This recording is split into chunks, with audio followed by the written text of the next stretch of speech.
Hello everyone, my name's Billy Gibbs and welcome to a bit of a different video. Now today, I decided I would do a bit of a creepy video. I'm telling you some creepy stories that I've heard on the internet. Let's see how it goes. I'm going to see if I can put some good pictures, some creepy pictures and stuff like that. Yeah, we'll see how it goes. First story, it's called The Cell Phone.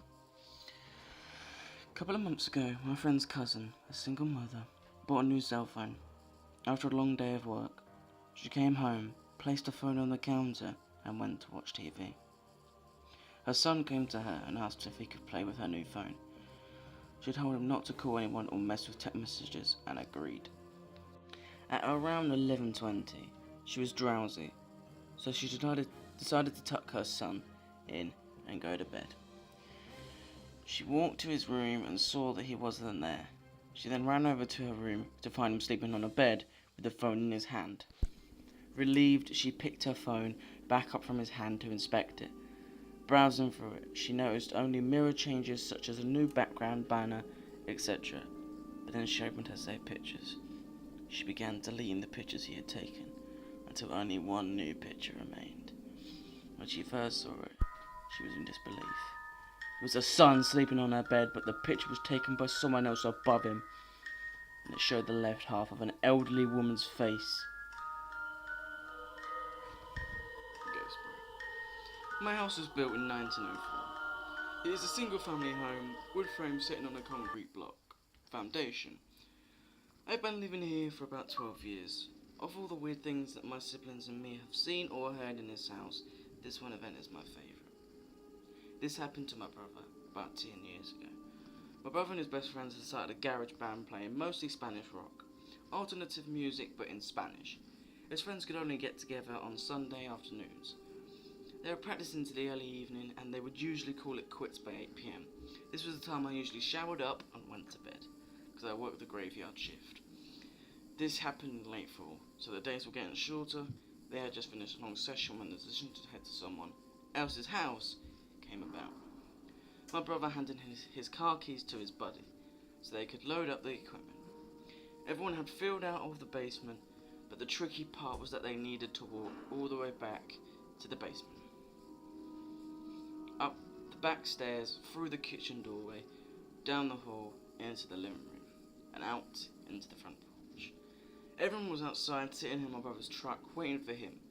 My brother was walking up the back stairs when he remembered that he had left his pancakes in a to-go container, sitting on a speaker in the basement.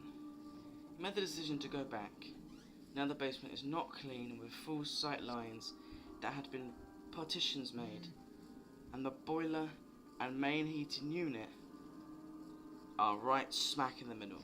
So after my brother walks back, he's about to retrieve his food container when out of the corner of his eye he sees it. It is a shadowy figure right at his peripheral vision. This feeling of dread and uneasiness washed over my brother. We had been taught that if you are in the presence of a spirit or ghost, and you felt a bad vibe, to say a quick prayer or to cuss at it. My brother chose the latter. He basically just told it, "Hey, fuck you, I don't have time for this shit." My brother started to walk to the back of the basement and briskly up the stairs, closing doors and turning off lights as he was walking out. The last light switch is on the opposite side of the front. Luckily the door wasn't open and the light from the street lamp was flooding the living room with its amber light. My brother said he felt something at his back, but at no point did he turn around. As he flicked the last switch, the living room went dark, as did the rest of the house. As he stepped out, he pulled on the door, closing it behind him. Still holding his food container in one hand, he jogged down the few porch steps. He walked towards the front gate. Our house resides far from the main street, essentially having a large front yard but no rear garage. As he closed the gap between himself and his friend, Aiden Truck, he kind of smiled and thought things over in his head, mad at himself for spooking out when there was no reason.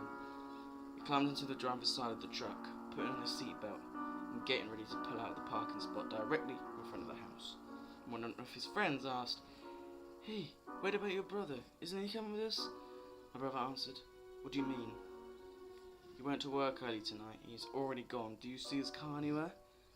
The next question they asked, "So then who was walking behind you when you were leaving the house?"